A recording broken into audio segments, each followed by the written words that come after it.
네, 안녕하세요. 반갑습니다. 오랜만에 인사드리네요. 김지우입니다. 공부 잘하고 계시죠? 이렇게 인사드릴 기회도 얼마 안 남은 것 같아요. 우리가 시험이 오늘 기준으로 한 달 여지 남은 것 같은데 오늘은 뭐 어떤 걸 준비했냐면 요약 강의를 좀 준비했어요. 그래서 지금 사실 이 상태에서는 뭔가 더 하고 추가하고 이러기보다는 우리가 준비되고 정리했었던 내용 등을 빠지지 않게, 그죠? 또는 헷갈려가지고 실수하지 않도록 이렇게 잘 응축하고 압축해가지고 잘 담아가시는 작업이 조금 필요하거든요. 지금 시점에서는 뭐 이해가 필요하냐? 그렇지 않습니다. 무조건 암기를 하셔야 돼요. 출제자는 내가 이해를 하고 풀었는지를 전혀 알 수가 없기 때문에 안 되시면 다 암기를 하셔야 돼요. 조금 가혹한 말이라고 들릴 수 있지만 암기를 하시는 게 좋습니다. 그죠? 시험 끝나고 2차 준비하신 분들은 좀 예외이긴 하겠지만 1차만 준비하신 분들은 시험 끝남과 동시에 다 잊어버리셔도 상관이 없거든요. 그래서 단순 암기가 좀 필요합니다. 모의고사 강의를 하면 사실 설명드리려고 했었는데 기회가 없을 것 같아서 몇 가지 조금 강조드리고 싶은 거 몇 가지만 좀 설명드릴게요. 지금 시점에서 중요한 건 무조건 암기를 하셔야 돼요. 이제 더 이상 뒤로 미룰 시간도 없고요. 우리가 그런 여유도 없습니다. 무조건 암기를 하셔야 되고 실제 시험장에 가셨을 때 그 시험이 주는 우리 중압감 등이 조금 있을 수 있어요. 그래서 몇 가지 조금 단소리 조금 할게요. 실제 시험장에 가셔서 좀 유의하셔야 될 게 뭐냐면 시간 배분 꼭 잘하셔야 돼요. 시간 안분이 어떨까?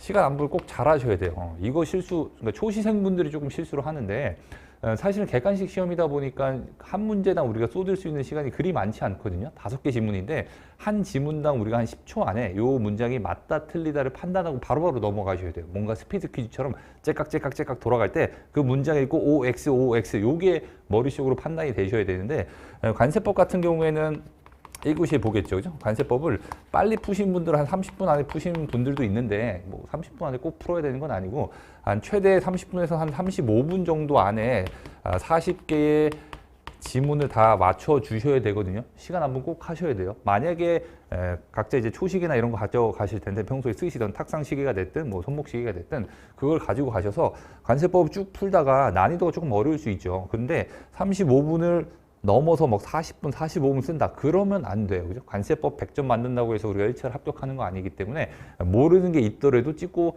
넘어가셔야 돼요. 그죠? 그러면 그 난이도를 어떻게 조정하는 방법이 여러 가지가 있을 수 있어요. 실제 그 시험 문제가 올해가 쉬웠다, 어려웠다를 판단하는 여러 가지 기준이 있을 수 있는데 저도 이제 모의고사 출제하면서 난이도를 어떻게 조정할까 여러 가지 그 팁 아니면 그 기술 같은 게 있거든요. 첫 번째는 뭐가 있냐면 시행령과 그럼 시행 규칙에서 문제를 내면 우리가 조금 올해 시험 좀 어려웠다 이렇게 판단을 해요. 분명히 시행령과 시행규칙에서 문제가 나올 거거든요. 근데 우리가 어떻게 접근하셔야 되냐면 시행령과 시행규칙도 우리가 다뤄야 될 것들은 어느 정도 다뤄져서 준비가 되셨을 것 같은데 완전히 안 보던 거. 그러니까 출제자도 만점 받는 거 싫어하겠죠. 내가 냈던 걸 다 맞추면 누가 좋아하겠습니까? 그죠? 분명히 시행령과 시행규칙을 낼 건데 듣도 보도 못했다. 그죠? 이거는 안 나올 거라고 생각했는데 이게 냈네라고 판단이 되는 그러한 문제들이라고 한다면 이거는 그냥 과감하게 제끼셔도 돼요. 기분 좋게 찍으시면 되거든요.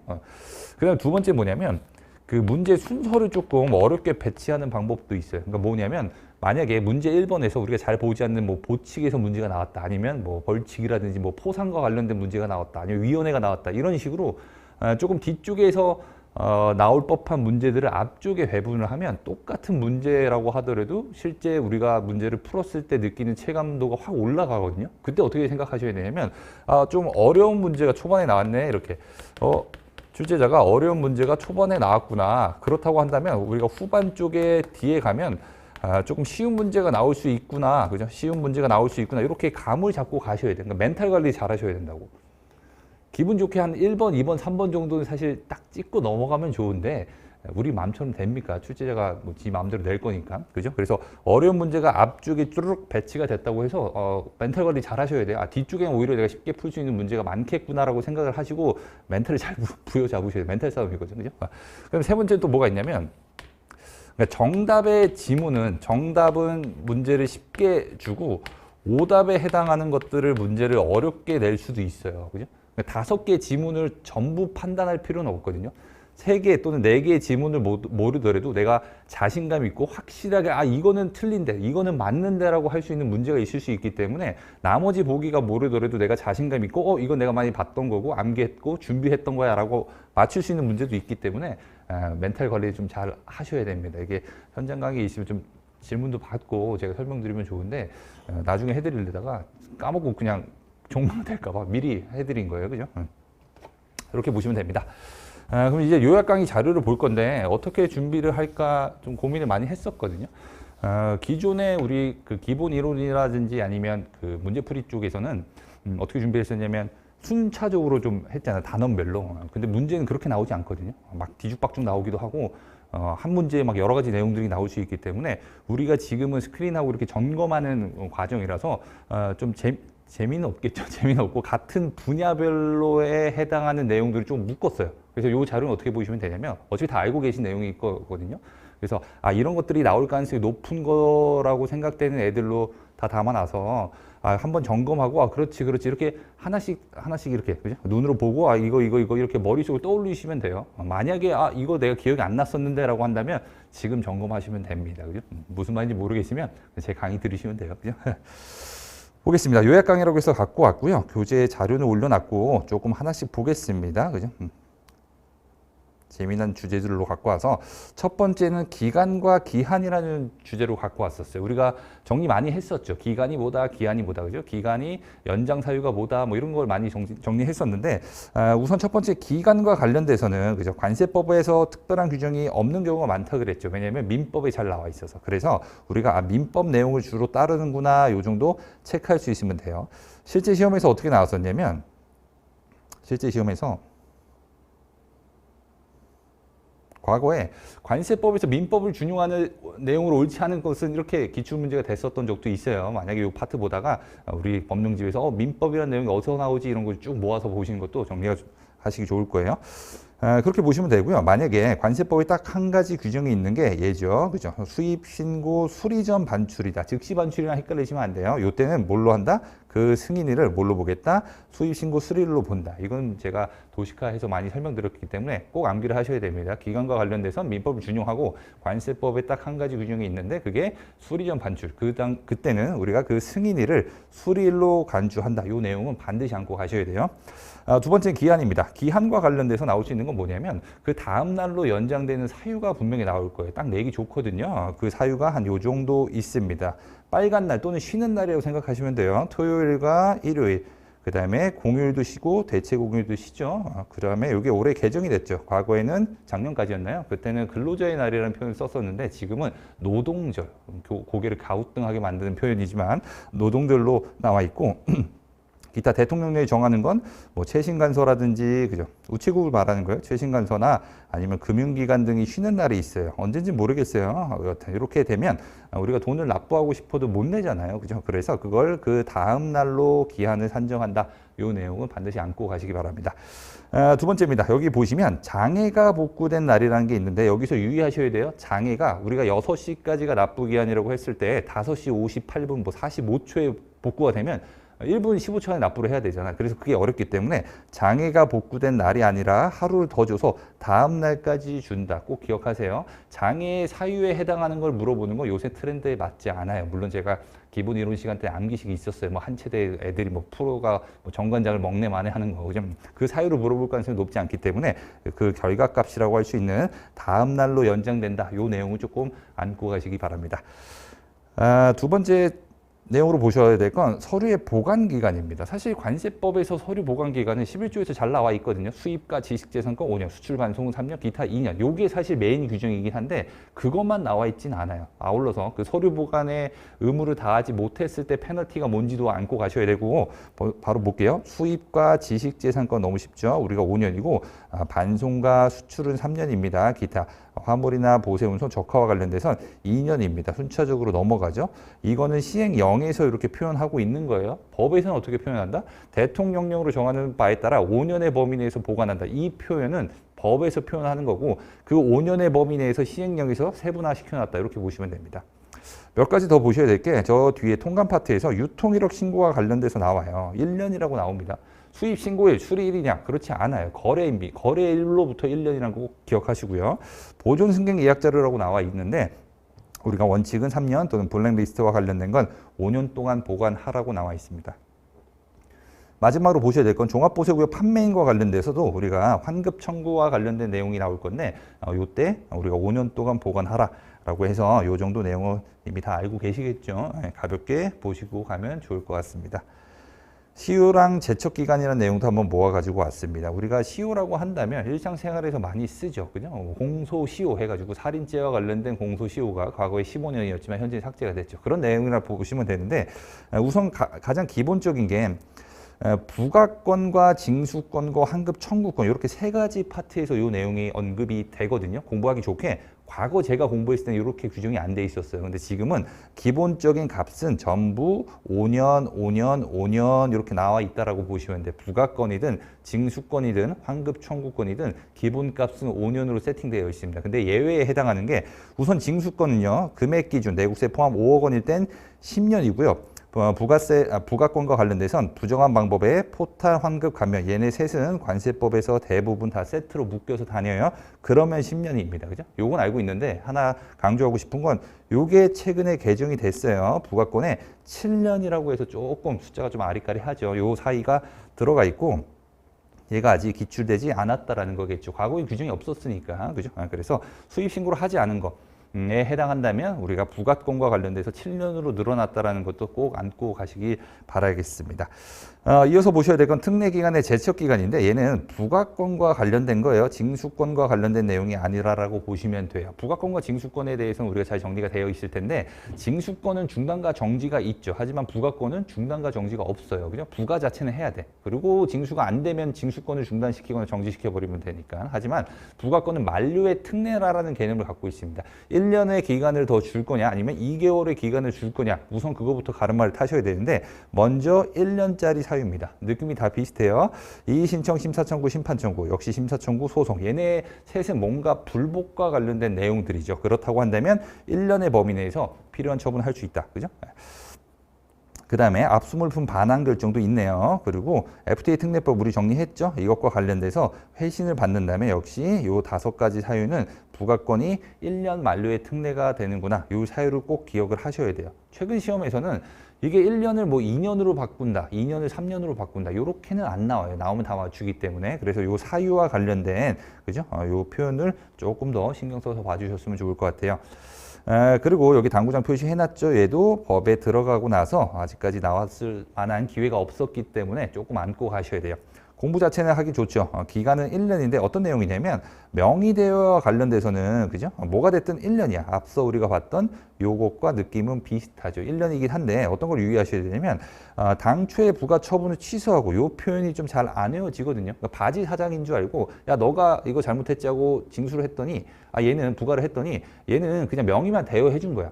그죠? 이 사람한테 우리가 돈을 하는 것보다 실제 그 뒤에 숨어 있는 놈으로부터 우리가 부과를 하고 싶은 거거든요. 그래서 당초의 부가 처분은 취소를 하고요.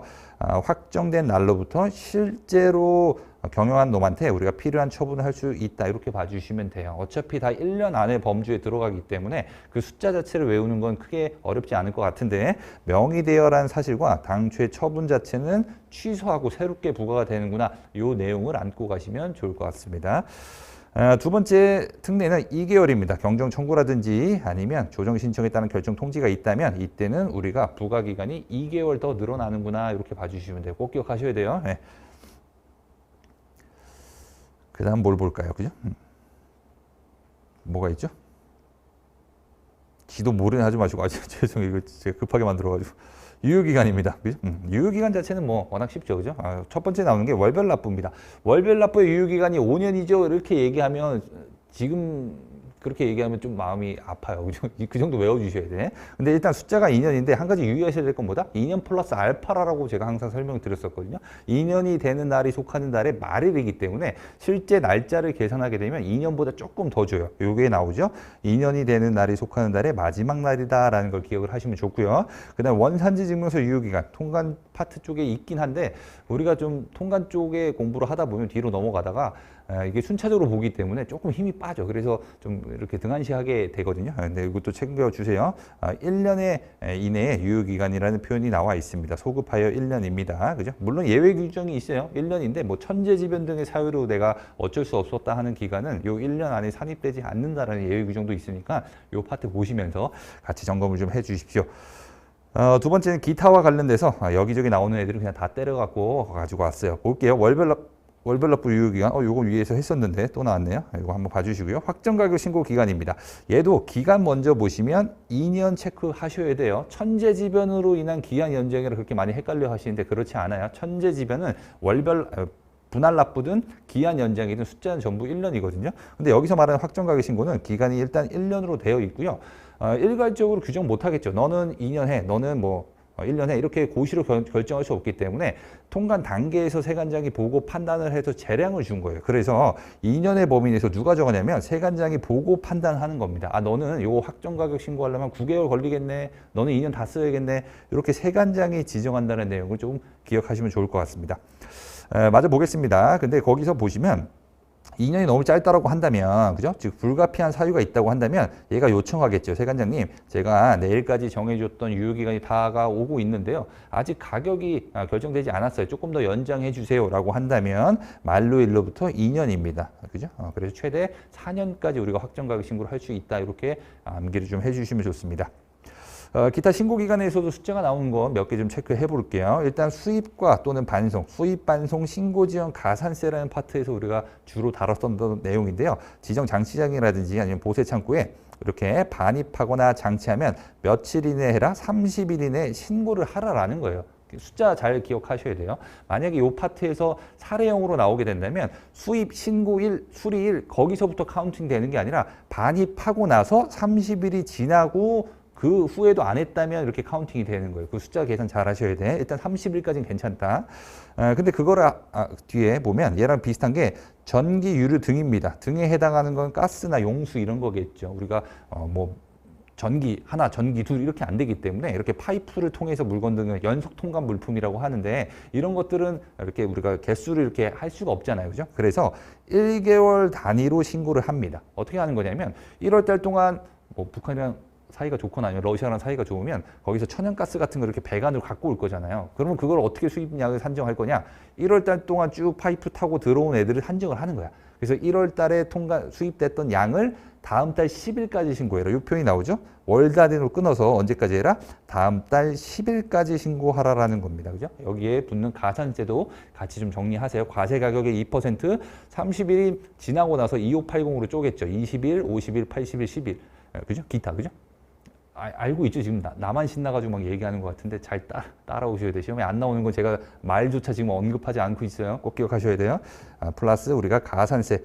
써드릴게. 갑자기 불안하네요. 가산세는 얼마다? 과세 가격인데 과세 가격에 2%고요. 얘는 500만 원 한도를 갖고 있다. 여기까지 정리하실 수 있으면 더 좋죠. 마저 보겠습니다. 즉시 반출 신고입니다. 그죠? 너무 급한 거, 외국인 투자자라든지 이런 것들은 즉시 반출 신고를 하고 우리가 먼저 물건을 가지고 나갈 수 있죠. 근데 물건을 가지고 나서 수입 신고를 안 할 수도 있기 때문에 강행 규정이 있다라고 보시면 돼요. 언제다? 즉시 반출을 신고한 날로부터 며칠 이내에 10일 이내에 수입 신고를 해야 된다. 이때도 역시 가산세가 걸려요. 얼마다? 가산세는 관세입니다. 관세의 20%에 해당하는 가산세가 걸리는구나. 이렇게 같이 정리할 수 있으면 더 좋죠. 납부기한도 중요한데 이따 뒤에 나올 거니까. 신고가격 증명자료 제출 기간입니다. 얘는 우리가 조금 잘 안 봐요. 왜냐하면 법에 있는 표현이 아니거든요. 근데 제가 자료 정리하다가 이거 내면 우리가 더 걸릴 수도 있겠구나라고 생각이 돼서 한번 가지고 왔어요. 볼게요.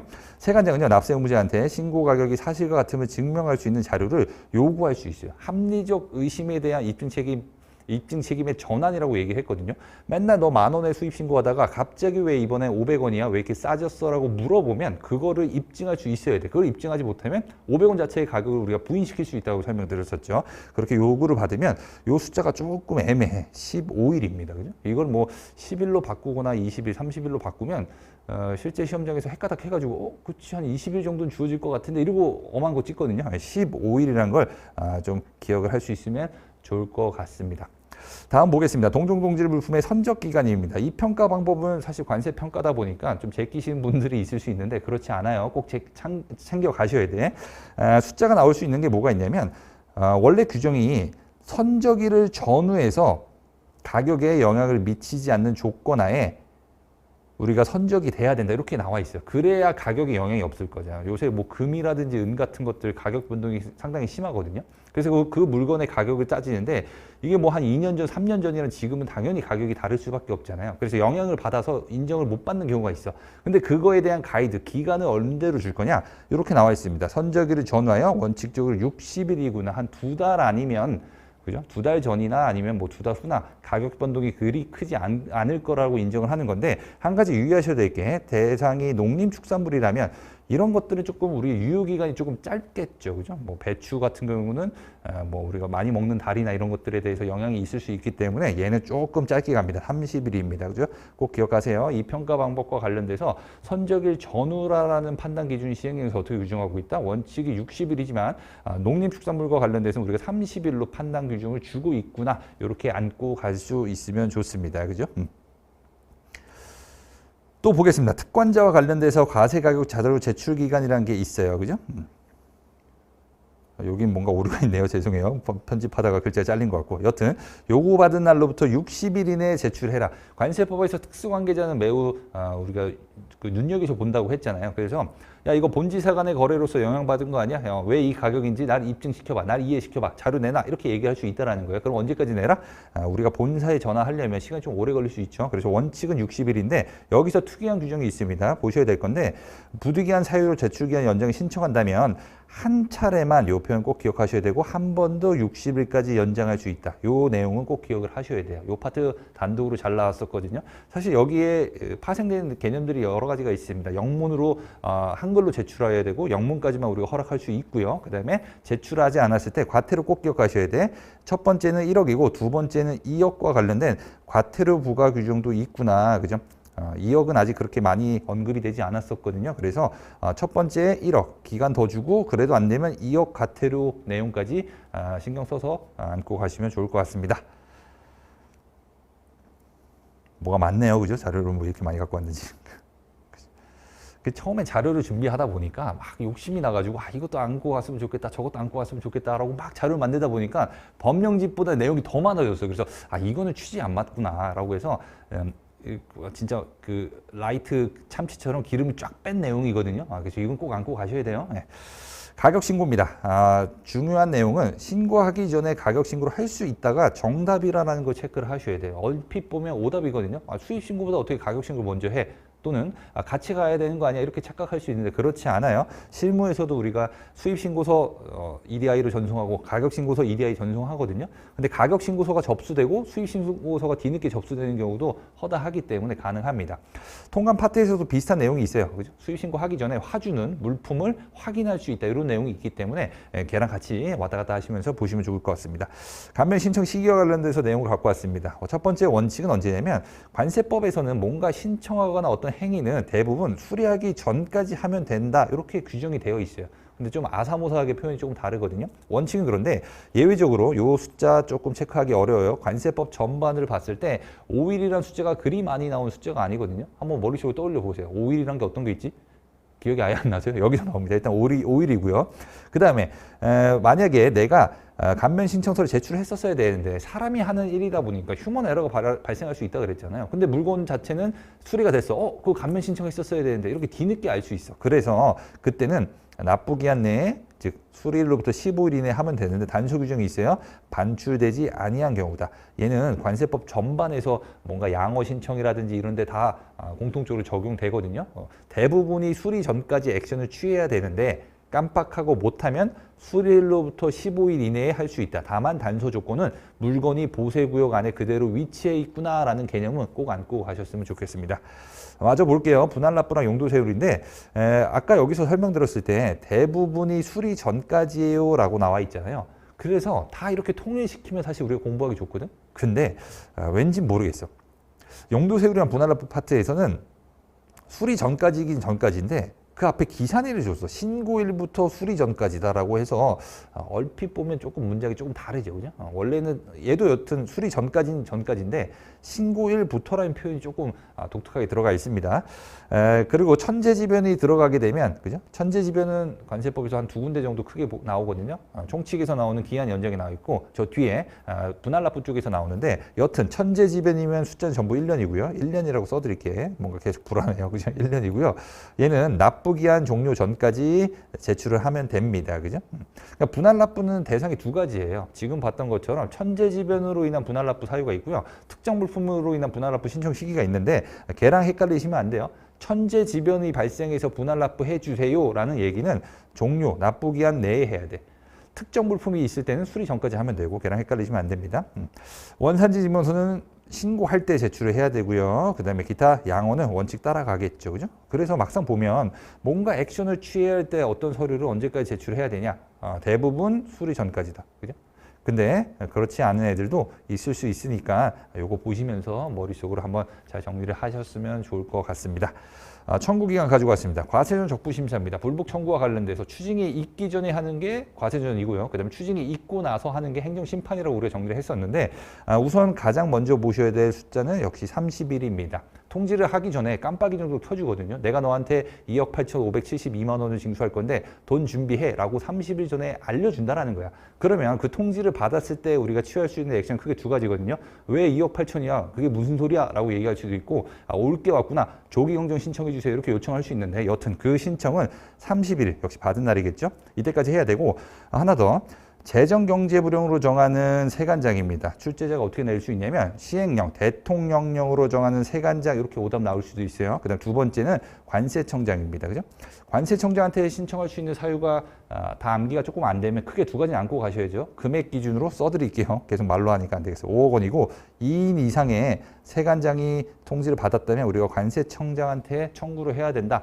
그렇게도 나왔었거든요. 다음 중 과세전 적부심사를 관세청장한테 신청해야 될 사유로 옳지 않은 것은 이렇게 여러 차례 기출이 됐기 때문에 안고 가셔야 된다는 거죠. 조금 더 여유가 되시면 요 재정경제불용으로 정하는 세관장이 누군지도 안고 가시면 돼요. 정답은 쉽거든요. 본부 세관인데 전국에 있는 세관이 한 4, 50개 됩니다. 그중에 이제 본부 세관이라는 건 뭐 서울이라든지 아니면 부산이라든지 인천이라든지 이런 건데 그 관할하는 세관을 짝 찍기 하는 게 조금 어려울 수도 있어요. 전국 세관이 되게 많거든요. 부평이라든지 안산이라든지 뭐 대전이라든지 여러 군데 세관이 있는데 그 본부 세관 관할에 해당하는 본부 세관 장한테 해야 되기 때문에 그렇게 좀 기억을 할 수 있으면 좋죠. 불복 청구 기간입니다. 우선 가장 기본적으로 그리고 과거부터 스테디하게 나오는 건 요 안날을 어떻게 바꿔요? 한 날로 바꿔요. 근데 한 날은 안 된다 그랬지. 왜냐면 그 처분이 있었다는 사실 내가 인지 못하면, 그죠?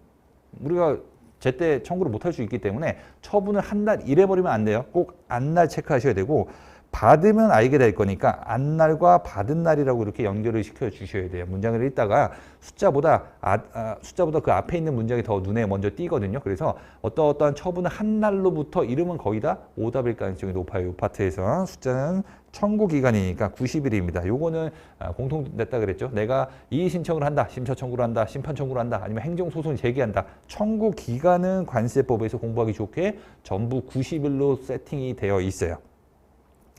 2번째입니다. 천재지변 사유가 발생하게 되면 우리가 14일 또는 리콜 제도와 관련된 보세구역 반입 명령 같은 경우에는 2주라는 표현이 나와 있지만 여튼 14일로 나와 있고요.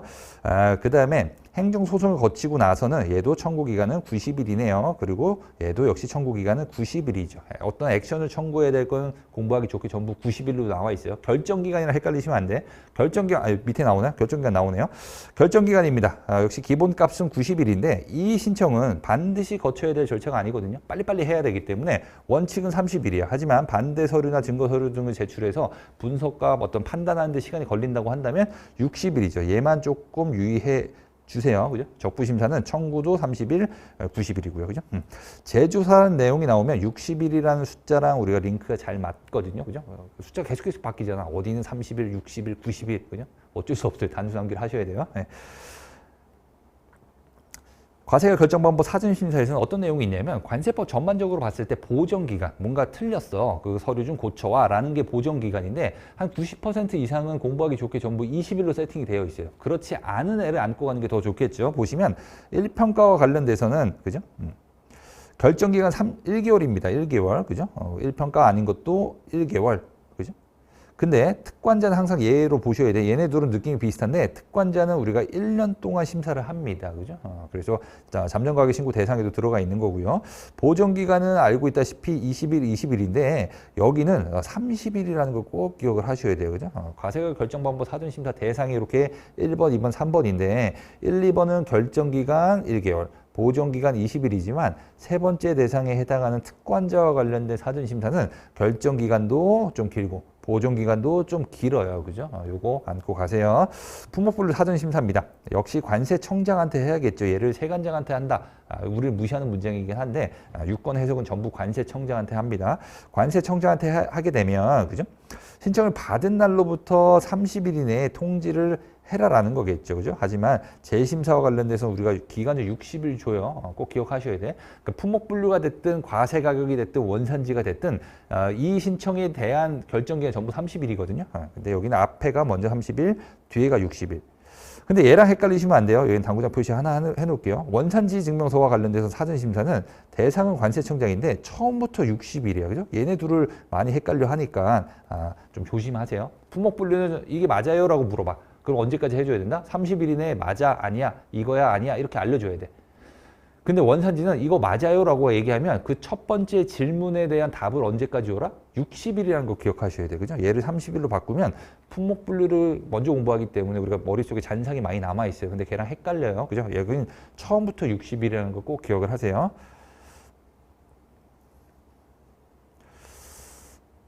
됐습니다. 관세조사기간입니다. 요거는 올해 개정이라고 할게요. 26년 개정 상황이기 때문에 나오면 좋죠. 그죠? 충분히 나올 만하기도 하고요. 그죠? 과거에는 어떻게 됐냐면 관세 조사 기간은 요거는 그대로예요. 관세 조사 기간은 20일이었고 20일 기간 내에서 연장을 할 수도 있다. 여기까지는 괜찮거든요. 근데 관세 조사라는 게 사실 납세자한테 매우 부담이 돼요. 그러니까 쉽게 생각하면 세무조사랑 똑같아요. 세무조사 받는 걸 누가 좋아하겠어요. 그죠? 마음에 안 드는 사람 있으면 맨날 익명으로 저기 회사 이상이 이렇게 찌르잖아. 그죠? 그게 세무조사인데 관세조사 똑같아요. 세무공무원 대신 관세공무원이 온다라고 보시면 되니까. 그래서 매우 압박도 크고요. 얼마만큼 추징은 당할까 걱정도 염려가 되긴 합니다. 그죠? 그렇기 때문에 연장하는 것까지는 오케이인데 2회 이상 연장이라는 건 매우 그죠? 일반적인 사항이 아니기 때문에 누구의 승인을 받아라? 관세청장의 승인입니다. 관세법상에 관세청장의 승인을 받으라는 사유가 한 3-4군데 정도 나오거든요. 근데 수업 목적상으로 반드시 안고 가야 될 건 그러니까 승인을 누가 한다라는 건 관세법에서 대부분이 다 세관장으로 정해져 있어. 세관장이 승인을 받아라, 세관장이 승인해야 된다 이렇게 나와 있는데 그 승인을 관세청장이 하라라는 게 관세법 한 4군데 정도 나와요. 근데 반드시 안고 가셔야 될 건 첫 번째 여기 관세조사를 2회 이상 연장할 때는 관세청장의 승인을 받아라. 그리고 하나 더 신용카드 등에 의한 관세 납부가 그죠? 우리 그 신용카드 수수료가 나오거든요. 1%인데 그때도 관세청장 승인이라고 나와 있습니다. 그죠? 승인의 주체가 관세청장으로 나와 있는 거 꼭 기억을 하셔야 돼요. 기재부 장관이 승인을 받아라. 그건 우리가 품목분류 그 고시와 관련돼서 나와 있었고. 그 다음에 얘는 U라고 적을게요. 과거에는 15일이었어요. 꼭 기억하셔야 돼요. 여기 크게 개정이 됐습니다. 공부하기엔 오히려 더 좋아졌어. 사전 통지도 20일, 조사 기간도 20일, 결과 통지도 20일이라서 지금 새롭게 공부하시는 분들은 다 20일이라는 숫자만 아시면 되지. 그죠? 여기도 20, 여기도 20, 여기도 20일입니다. 그죠? 최근에 다만 얘가 재조사로 인한 경우에는 우리가 7일이라고 이것도 올해 개정이 됐으니까 요 내용은 두 가지는 꼭 안고 가세요. 그죠? 개정된 내용이 바로 나왔던 적도 있기 때문에 우리가 조금 체크를 하셔야 됩니다. 원산지 증명서 등의 조사 및 회신 기간입니다. 잘 안 보죠, 여기도. 그죠? 여기는 조사 시작 7일 전이에요. 그러니까 얘네 둘을 많이 헷갈려요. 여기도 조사고 여기도 조사잖아요. 그럼 머릿속에서 뭐가 나와 있냐면 조사하기 전에 20일 전에 통지해야지. 근데 그렇지 않아. 과거에도 그렇고 지금도 원산지 조사는 7일 전으로 나와 있어요. 얘도 언젠가 20일로 바뀌면 우리가 조금 수월해지려나요? 근데 여기는 아직 7일 전으로 살아남아 있습니다. 조금 더 볼게요. 요거는 시행 규칙에 있어서 잘 안 보는 건데 한번 조금 욕심을 내봤습니다. 시행 규칙과 관련돼서 어떤 내용이 있냐면 원산지 이거 니네께 맞아라고 수리 이후에 물어봐야 되는데 3가지 유형으로 온다 그랬죠. 아예 회신 자체가 안 오거나 특정한 기간 내에 안 오거나 아니면 필요한 정보가 없으면 편익을 배제하고 우리가 추징을 한다 이렇게 나와 있거든요.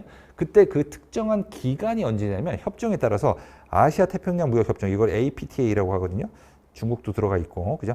그다음에 일반 특혜 관세와 관련돼서 얘는 4개월이고 6개월입니다. 그죠? 조금 더 욕심을 낼게요.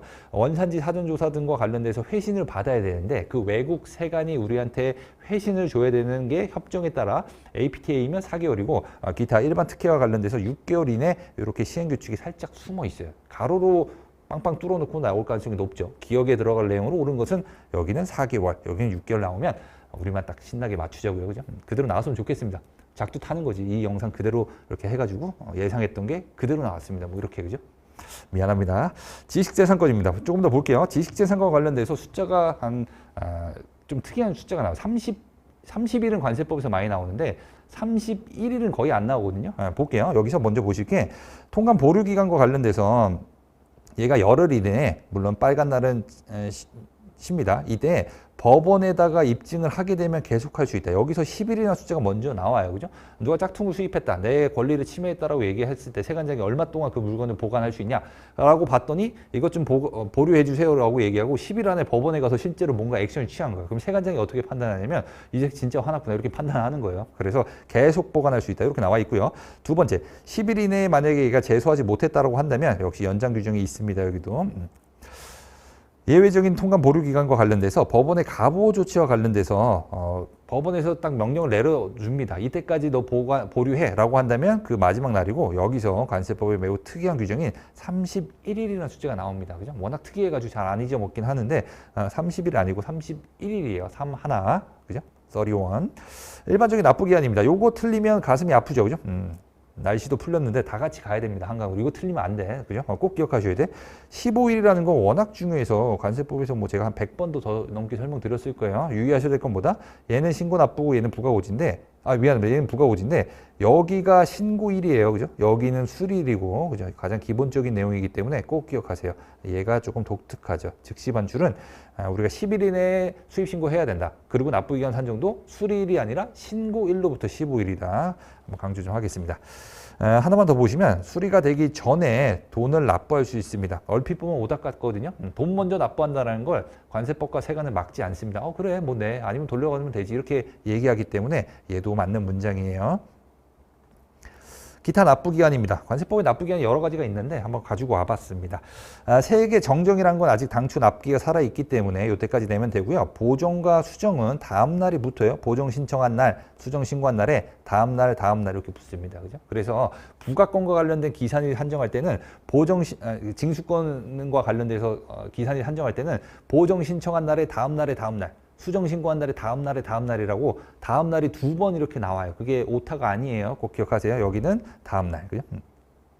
월별 납부입니다. 월별 납부와 관련된 그 정의가 납부기한이 동일한 날에 속하는 세액을 동기한이 속하는 날에 말일까지 낸다라는 건데 이렇게 나와 있죠. 말일까지 한꺼번에 내면 되고요.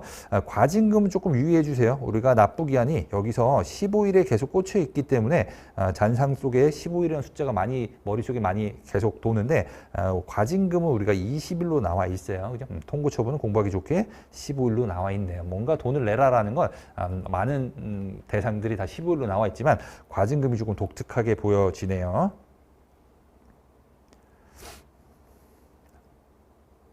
말을 너무 많이 했네요. 왜 이렇게 힘들지 벌써. 그죠? 계속 갑니다. 그죠? 우리가 뒤로 물러날 시간이 없어요. 그죠? 눈도 아프고 계속 갑니다. 그죠? 취소 및 즉시 징수 사유라는 내용으로 갖고 왔습니다. 관세법에 전반적으로 봤을 때 취소한다 또는 이러이러한 경우는 뭐 세금을 즉시 징수한다 이런 파트가 여러 가지가 있는데 먼저 보겠습니다. 가장 기본적으로 보셔야 될 게 월별 납부를 취소하는 사유랑 천재지변을 취소하는 사유가 시험 문제에 자주 나와요. 어떻게 나오냐면 다음 중 관세법상 월별 납부 취소 사유로 옳지 않은 것은 이렇게 내놓고 천재지변 사유를 하나 올려놓는다든지 이렇게 두 가지를 바꿔서 나올 가능성이 높거든요. 가장 크게 차이가 나는 건 요 1호에 해당하는 걸 먼저 보셔야 돼. 그죠? 일단 얘를 먼저 볼게요. 천재지변 등으로 인한 기한 연장. 1년의 범위 내에서 세관장이 정하는 기간 동안 기한을 연장할 수 있는데 이런 사유야. 그 기간을 정해놨겠죠. 근데 정해진 기간까지 안 낸 거야. 세관장이 열받지. 얘가 전쟁은 안 일어나겠고 뭐 재해나 이런 화재 등으로 인해서 뭐 공장이 불타고 있어. 그래서 내일까지 내야 될 거 저희 지금 공장 불타고 있으니까 돈 좀 연장 좀 시켜주세요라고 세관장이 얘기해서 뭐 다음 달 이렇게 정해놨겠죠. 근데 그 기한 자체를 위반한 거야. 그러면 우리가 더 이상 봐줄 필요가 없겠지. 취소한다고. 그죠? 이게 상식이잖아. 근데 월별 납부는 조금 표현이 달라. 잘 보셔야 돼. 관세를 납부기 한이 경과한 날로부터 15일까지는 기다려줘. 그죠? 이건 왜 그런 거냐면 월별 납부의 성격 때문에 그래요. 그러니까 월별 납부라는 게 쫙 모아다가 월 말에 한꺼번에 내는 게 월별 납부잖아. 근데 월말 대보시면 알겠지만 바빠요. 정신 없어요. 그죠? 집에도 못 가고 야근하고 이렇게 바쁘다고. 그래서 깜빡하고 놓치거나 아니면 뭐 그 업무 대리인이 승계를 시켜놨는데 이 사람이 뭐 그냥 이거 안 해도 되나? 내일 하지 뭐 이러고 그냥 가버릴 수가 있잖아. 그렇기 때문에 월별 납부는 납부 기한이 경과했다고 해서 바로 취소하지 않는다라는 거야. 15일까지 더 기다려주고 그래도 안 내면 취소합니다. 그죠? 요 두 가지가 큰 차이가 있으니까 얘네 둘을 비교를 해서 보셔야 돼요. 이거는 강조를 많이 했었거든요. 천재지변인 경우에는 납부 기한이 경과하면 바로 취소인데 월별 납부는 납부 기한이 경과했다고 바로 취소하는 게 아니에요. 꼭 기억하시고 나머지 2번과 3번은 느낌이 좀 비슷해요. 딱 읽어보면 뭔가 취소해야 될 것 같아요. 그죠? 관세청장이 정한 요건을 갖추지 못하거나 뭐 폐업했어, 중대한 위기나 파산 선고, 해산 더 이상 봐줄 필요 없겠죠. 얘도 마찬가지야. 재산이 호전됐다. 뭔가 뭐라고 해야 되지? 로또에 당첨됐거나 이런 것들이야. 그죠? 그래서 2번과 3번을 읽어보면 우리가 실제 시험장에서 어느 정도 이렇게 판단할 수 있는데 1번은 우리가 좀 기억을 하세요. 예. 천재지변으로 인한 취소 사유입니다. 그죠? 파산, 법인, 그죠? 파산 관제인이라는 표현이 이때 나오죠. 파산 관제인, 그죠? 해산한다고 한다면 뭐 청산인 이렇게 우리가 대상도 납세 의무자 쪽에서 봤었고요. 그죠? 용도의 다른 용도를 사용하게 되면 안 되겠죠. 납부하지 않았다면 안 되겠죠. 그죠? 물론 부득이한 경우는 제외를 합니다. 한번 가볍게 읽어보시고요. 압류 매각의 유예 취소 사유인데 얘가 법에 들어간 지 그리 오래되지 않았어요. 한 5년 전에 제가 공부할 때 이 규정이 없었거든요. 43조 2라고 나와 있는데 여기서 먼저 보셔야 될 게 대상이 좀 많아. 그죠? 좀 암기를 하셔야 돼요. 우선 첫 번째는 체납액을 분납계획 2년 동안 우리가 최대 주거든요. 2년 안에 납부하지 않았다면, 그죠? 그러니까 너 재산 다 뺏고 나 이거 갖다 판다라고 얘기했더니 얘기하는 거예요. 이렇게 그거 팔지 마세요. 그럼 저 진짜 망하니까 조금만 시간 주면 제가 갚을게요. 이게 압류 매각의 유예거든요. 그렇게 유예를 해놨는데 돈을 안 내는 거야. 그럼 더 이상 봐줄 필요가 없겠죠. 두 번째, 담보 변경하라고 했어. 야, 너네 부동산에 나 말고 다른 사람도 뭐 압류를 걸었대. 아니면 부동산 가격이 하락해서 너가 내야 될 금액을 담보하지 못해. 이런 경우라고 했는데 필요한입니다. 미안합니다. 못하겠습니다. 제가 이제 명령에 따르지 않았어. 그러면 취소해야겠죠.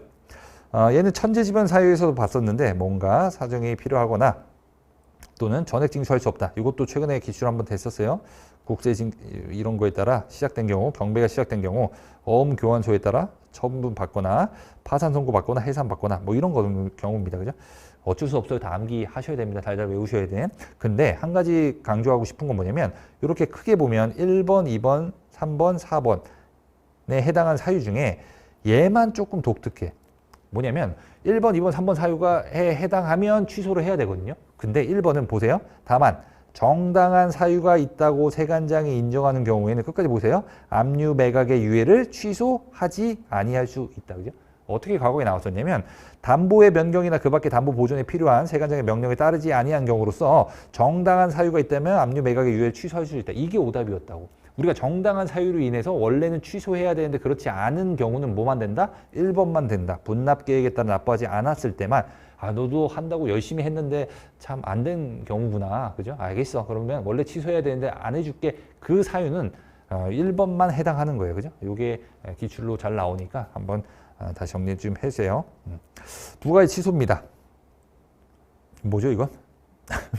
미안합니다. 위약물품 지정보세 장치구역과 관련돼서 멸시, 그죠? 우리 환급 이런 게 나오는 건데, 그러니까 환급이라는 게 관세법 내용에서 물론 환특법이랑 좀 달라요. 기본적으로 내가 냈던 돈을 돌려받는 게 관세법에서는 사실 환급이라고 규정되면 되거든. 근데 내지도 않았는데 환급해줄 필요가 없잖아, 그죠? 내가 냈던 돈 돌려주세요. 이게 환급인데 이런 경우는 뭐냐면 처음부터 납부 기한이 종료가 되기 전이거나, 그죠? 아직 납부도 안 됐어. 또는 징수 유예 중이거나 분할 납부 기한이 끝나지 않아서 내가 받은 돈이 없는 거야, 세관에서. 그죠? 근데 돌려줄 게 없잖아. 그러면 야, 너 나한테 내야 될 걸 내지 마. 이렇게 할 수도 있다라는 거거든요. 이때는 관세 부과를 취소할 수 있다. 그죠? 좋습니다. 너나 조치하지 마시고, 그죠? 볼게요. 자유관리 보세구역의 지정 취소입니다. 이건 사실 뭐 그렇게 중요치 않은데 그 뭔가 취소라는 걸 관세법에 싹 끌어다 모아다 보니까 이런 내용이 있어서 갖고 왔어요. 지정을 받은 자가 그죠? 의무를 위반했대요. 또는 감시에 지장이 있대요. 더 이상 볼 필요 없겠죠? 취소할 수 있다. 화물관리의 지정 취소입니다. 이것도 최근에 한번 나왔던 것 같은데 보세요. 취소할 수 있다. 어떤 경우냐면 그리고 이때 사모에 해당하는 걸 취소할 때는 미리 통보해라. 그죠? 거짓이나 부정한 방법일 때 취소해야겠고요. 운영인의 결격 사유인 175조에 해당하거나 그죠? 뭔가 중대한 지정을 취소하거나 또는 취소를 요청하는 경우다라는 거겠지. 그죠? 어떻게 나왔었냐면 이 사유 자체를 물어봤던 건 아니고 이때 사모에 해당한다면 그죠? 이때는 미리 통보해라라고 나와 있잖아. 어떻게 오답이 나왔었냐면 관세지역으로 기억하는데 화물관리인의 취소를 요청하겠다는 거야. 내가 화물관리인인데 저 더 이상 못 해먹겠어요. 안 할게요. 취소 좀 해주세요라고 하면 미리 통보해라 이렇게 오답 나왔다고. 우리가 미리 통보해야 될 사유는 뭐다? 이때만 미리 통보를 해야 되는 거야. 그죠? 그러니까 나머지들은 명백해. 누가 봐도 클리어해. 너 거짓 부정한 방법이네. 그러면 그 위반한 사람도 알고 세관도 알고 있다라는 거야. 4번도 마찬가지. 얘가 취소해달라고 하는데 그 사실 모르겠어. 지가 해달라고 했는데 당연히 알지. 2번도 마찬가지야. 운영인의 결격 사유. 우리가 미리 알려줄 필요가 없다고. 근데 3번은 그렇지 않아. 왜냐면 약정을 위반했는지 중대한 지장을 초래했는지는 그 화물관리인이 모르고 있을 수도 있어. 근데 갑자기 취소하면 깜빡 놀라잖아. 그래서 이때만 우리가 미리 사실 통보해라라는 게 한번 나왔었어요. 그죠? 지정보세구역입니다. 뭔가 물량이 감소하거나 존속시킬 필요가 없다면 잘 보셔야 돼. 지정을 취소하여야 한다거든. 보세요. 여기 뭐라 나와 있어? 취소할 수 있다. 여기 뭐라 나와 있어? 취소할 수 있다. 근데 여기 뭐라고 나와 있어? 취소하여야 한다. 그죠? 이것도 몇 번 설명드렸었는데 우리가 하여야 한다랑 어떻게 장난치냐면 할 수 있다를 비교해서 조금 정리를 하셔야 되거든요. 한 끗발 차이고 뭐 취소하는 건 마찬가지 아닙니까? 이렇게 생각하시면 안 돼. 여기는 반드시 해야 되는 거고 여기는 할 수 있다라는 게 그 사유를 구분해서 보셔야 되거든요. 유의하셔야 돼요. 하여야 한다랑 할 수 있다가 내용이 완전히 다른 내용입니다. 그죠? 그럼 보자고요. 왜 여기는 할 수 있다냐면 하여야 한다냐면 여기 보세구역이 어디예요? 여기가 지정보세구역이야. 보세구역이 총 3가지가 있죠. 지정, 특허, 종합 이렇게 있는데 지정보세구역의 특징이 뭐냐면 우리가 돈 벌려고 운영하는 게 아니거든요. 공익 목적으로 운영하고 있는데 물량이 감소했대. 또는 존속시킬 필요가 없대. 근데도 계속 유지하게 되면 국가 세금이 계속 나가잖아. 그죠? 그래서 그때는 하여야 한다고 나와 있어. 이것도 모의고사 내면 잘 못 맞추시더라고요. 지정보세구역일 때는 할 수 있다가 아니에요. 그죠? 꼭 기억하시고요. 특허 보세구역 특허 취소입니다. 그죠? 운영인은 이때는 잘 보셔야 돼. 특허를 취소할 수 있다. 다만 1, 2, 5는 뭐라고 나와 있어? 특허를 취소하여야 한다. 그죠? 이걸 잘 구분하시라고. 그죠? 3번과 4번일 때가 할 수 있다고. 할 수 있다. 그죠? 할 수 있다. 그 다음에 얘네는 하여야 한다야. 그죠? 꼭 기억하세요. 첫 번째, 거짓 또는 부정한 방법, 운영인의 결격 사유 또는 명의대여와 관련돼서는 반드시 해야 돼. 더 이상 우리가 아량을 베풀 필요가 없습니다. 근데 여기는 1년에 3회 이상 받은 거 반입병지, 여기 2년입니다. 이거 개정된 지 한 5년 됐어요. 2년 동안 반입 실적이 없는 경우에는 조금 슬프잖아. 그죠? 그래서 이거 특허보세구역 취소해야겠다라고 해서 봤더니 2년 동안 반입도 한 번도 안 낸 거야. 물어봤지. 야, 너 2년 동안 뭐 했어? 돈 안 벌어라고 했더니 그러게요. 왜 아무도 저를 이용 안 할까? 이렇게 얘가 울고 있는 거야. 그런 애들한텐 우리가 한 번 더 기회를 줄 수도 있잖아. 그죠? 그래서 여기는 할 수 있답니다. 할 수 있다. 나머지는 하여야 한다. 그죠? 종합보세구역입니다. 여기는 반입 반출 물량이 감소하거나 또는 지정보세구역 느낌이 비슷하죠? 이럴 때는 취소할 수 있답니다. 그죠? 그래서 얘네들을 비교하면 좀 헷갈려. 여기가 종합인지 아니면 여기가 지정인지에 따라서 느낌 비슷하잖아요. 그죠? 감소한다, 존속시킬 필요가 없다. 여기도 감소한다, 존속시킬 필요가 없다. 하지만 여기는 취소할 수 있다. 하지만 지정보세구역은 하여야 한다. 그죠? 어떤 차이인지 알겠죠? 그죠? 네. 종합보세구역 기능 중지입니다. 6개월의 범위고요. 그러니까 6개월이라는 건 잘 맞추거든요. 관세법에서 특허보세구역이 됐든 그죠? 아니면 종합보세구역이 됐든 아니면 기타 영업정지가 됐든 이런 것들은 다 6개월짜리가 많은데 종합보세구역에서 얘는 잘 맞춰요. 근데 뭘 틀리냐면 그 주체가 세관장이거든. 그러니까 종합보세구역 자체를 지정하는 건 세관장이고 그 기능 수행과 관련돼서는 미안합니다. 지정하는 건 관세청장이고 기능과 관련돼서는 세관장이라 보니까 종합보세구역은 뭔가 다 관세청장이 하는구나 이렇게 우리가 머릿속에 착각을 일으킬 수 있다고. 그렇지 않아. 종합보세구역 자체를 지정하고 취소하는 건 여기 볼까? 지정 취소는 관세청장이야. 큰 틀에서 하는 건. 근데 여기 기능 중지와 관련돼서 세관장으로 이렇게 주어가 바뀌거든요. 이것도 좀 신경 쓰세요. 네. 유지 의무를 위반하거나 반입 반출 물량이 감소하거나 여기는 1년 계속 남아있네요. 반출 실적이 없다. 그죠? 얘랑 헷갈리시면 안 돼요. 여기는 1년이고 특허일 때만 우리가 2년으로 바뀌었어요. 코로나 때문에 여기 원래는 과거 1년이었거든요. 근데 코로나 때문에 이제 뭐 이게 천재지변이지 어떻게 보면. 그래서 얘가 2년으로 바뀐 거니까 실수하지 마시고요. AO입니다. AO, 그죠? 공인 취소. 역시 주어는 관세청장이고 나머지 사유 좀 보세요. 다만 1호에 해당한다면 거짓 부정 방법. 얘는 사실 다 나오거든요. 여기도 거짓 부정, 그죠? 여기도 어디 있어? 어디니? 여기도 거짓 부정. 사실 얘는 거의 다 공통된 규정이에요. 무조건 해야 돼, 그죠? 이때는 하여야 한다. 나머지 사유는 한번 읽어보시고. 그죠? 얘를 제가 3회 이상이라고 바꾸면 그렇게 잘 못 맞추더라고요. 그죠? 여기가 5회 이상이라고 나와 있다는 게 매우 독특해요. 그죠? 머릿속에 뭔가 삼진아웃 이런 게 일반적으로 있잖아. 뭐 3회 이상 이렇게. 근데 여기는 5회 이상입니다. 꼭 기억하시고요. 나머지 한번 읽어보시고요. 지정 공장 지정 취소입니다. 여기도 할 수 있다 하여야 한다. 이거 지옥이에요. 그죠? 여기가 계속 할 수 있다 하여야 한다. 1, 2, 5는 반드시 해야 됩니다. 거짓 부정한 방법은 더 이상 안 틀리겠지. 그죠? 거짓 부정한 방법이면 무조건 하여야 한다니까. 그죠? 운영의 결격 사유도 무조건 해야 된다니까. 하지만 1년 이상 휴업한 경우에는 얘는 할 수 있다. 그죠? 사실 크게 이렇게 모아놓고 보면 어느 정도 그 통일된 규칙이 보여요. 거짓 부정, 운영의 결격 사유는 무조건 하여야 한다. 이렇게 끝날 거니까. 그죠? 수출 신고 수리 취소입니다. 그죠? 관세법에서 수출을 사실 규정하고 뭔가 제한하고 이런 내용이 사실 많지는 않거든요. 수출은 외화를 벌어오고 어차피 물건이 외국에서 나가서 사용될 거기 때문에 사실 관세법에서도 그리 뭐라고 해야 되지? 막 규제하거나 이러지 않아. 대부분 프리하게 노는데 여기가 좀 크게 규정이 되어 있죠. 수출 신고를 하게 되면 그 수출 신고 필증이 있잖아요. 그러면 그게 수출 실적으로 막 쌓여. 그래서 막 100만 탑 수출 막 이래가지고 그 무역협회라든지 코트라에서 막 이렇게 상장 들고 회장들이 막 와 우리 얼마 수출했어 막 사진 찍고 있잖아. 그죠? 그래서 수출 실적으로 인정이 되면 여러 가지 금융 혜택을 받을 수도 있고요. 은행에서 받는 이자가 좀 싸기도 하고, 그죠? 그래서 실적이 막 필요해서 수출과 관련된 증빙이 막 필요하거든. 얘를 악용한다고. 그러니까 수출 신고했어요. 이렇게. 필증만 끊어놓고 물건을 실제로 안 내보내는 경우가 허다하다 보니까 어떤 제한 규정이 있냐면 수리가 됐으면 너 수출한다며 물건 나가 언제까지? 한 달, 30일 이내에 나가라는 거예요. 근데 살다 보면 약속을 못 지킬 수가 있잖아요. 연장 규정이 있는데 이게 시행 규칙입니다. 대통령령 아니에요. 법에서 시행 규칙으로 넘어가는 애들이 한 수업 목적으로 한 20개, 30개 정도가 있는데 대표적인 게 여기에 시행 규칙입니다. 1년의 범위에서 연장 가능하고요. 그래도 안 되면 취소할 수 있다.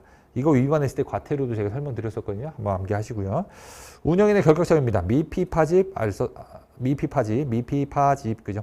그 다음에 증치벌통, 그 다음에 법인, 암기했었죠. 얘네 둘은 2년이라는 단서 규정이 붙습니다. 이걸 막 지금 달달 설명드리지 않을게요. 근데 한 가지 유의하셔야 될 건 4번과 5번을 그렇게 많이 헷갈려 하세요. 왜냐면 여기도 징역형이고 여기도 징역형이거든요. 근데 어떤 차이가 있냐면 여기는 실형이야. 실제로 학교 갔다 오는 거야. 그죠? 주변에 제가 실제로 학교 갔다 온 사람은 저는 알지 못하거든요. 뭔가 없어. 제 주변에는 다 착한 사람만 있어가지고 실제 학교 갔다 온 사람은 제 주변에 없습니다. 그죠? 실제적으로 막 전화해서 알만한 사람 중에 학교 갔다 온 사람은 없어. 여튼 그리고 여긴 집행유예인데 실형과 집행유예는 좀 차이가 있는 거야. 실형은 뭐냐면 너 징역 3년 실형 그러면 학교 3년 동안 갔다 와야 돼. 집행유예는 뭐야? 너 징역 3년인데 집행유예 5년 줄게. 이러면 5년 안에 얌전히 살라라는 거예요. 5년 안에 뭔가 똑같은 법을 위반하거나 하면 3년 동안 집어넣는다. 한 번 더 기회를 주는 거거든요. 그래서 실형일 때는 이렇게 2년이라는 단수 규정이 더 붙어요. 학교 갔다 오고 나서 나와서 사회생활 동안 2년 동안 자숙하고 나왔을 때 깨끗해지는 건데 얘는 2년이라는 게 없어요. 유예기간이 경과하게 되면 그때부터 우리가 자유의 몸이 됩니다. 그죠? 요 두 가지 많이 헷갈려 하세요. 징역형이라는 단어가 나오면 그 뒤에 실형이 붙는지 집행유예가 붙는지를 꼭 기억을 하세요. 나머지 한번 보세요. 이걸 뭐 달달 또 설명드리기엔 아직 시간이 조금 부족한 것 같아요. 행정제재입니다. 보세사와 관련돼서, 그죠? 우리가 사실 관세사 시험을 준비하고 보세사 시험의 시험 그 공고 전형이라는 게 한번 나왔었거든요. 90일 이내에 해라, 그죠? 그걸 왜 냈는지 모르겠지만 여튼 등록의 취소랑 여기도 기간은 6개월이네요. 그죠? 운영의 결격 사유 뭐 한번 보시고요. 보세 운송업자입니다. 여기도 취소나 6개월 영업 정지가 나와 있습니다. 계속 반복되는 거겠죠. 앞서 했었던 거 좀 잘 정리가 되면 여기는 그냥 따라올 수 있어요. 한번 보시고요. 이렇게. 물품 반입 정지입니다. 얘도 시험에 잘 나오는데요. 6개월이고요. 그죠? 과징금도 기억하셔야 돼요. 반입 정지에 가름한 과징금도 문제에 나올 수 있기 때문에 기억을 하시고. 그죠? 반입 정지와 관련돼선 세 가지 키워드를 반드시 안고 가야 돼요. 뭐다? 자금 능력. 두 번째, 명령 위반. 세 번째, 시설 미비. 이렇게 세 가지를 안고 가시고 나머지 여기서 보셔야 돼요. 4, 5, 6에서. 여기는 1년이고요. 여기도 1년인데 숫자가 하나 바뀌어요. 6개월로 바뀌니까 요거 유의해서 보셔야 돼요. 그죠? 전자문서입니다. 전자문서인데 대상은 관세청장이거든요. 근데 관세법에서 뭔가 영업정지, 업무정지 이런 건 앞서 봤을 때 다 숫자가 얼마였죠? 6개월이거든. 보세요. 여기도 6개월. 여기도 6개월.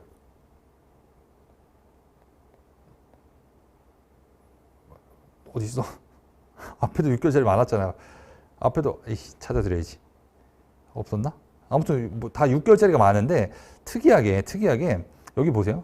전자문서와 관련된 업무 정지는 여기가 1년이거든요. 1년 정지야. 이거 아는 사람 거의 없을걸요, 맞히기. 왜냐면 여기 이게 거의 관세법 300조 저 뒤쪽에 있어. 그래서 대부분은 그쯤 가면 힘이 딸려가지고 잘 안 봐. 다 제끼자 이렇게 넘어가요. 근데 여기는 1년으로 있어요. 여유가 되시면 보시고 아니면 넘어가셔도 되고. 취소할 거에 다 보긴 좀 그러니까 몸빵 하시고요.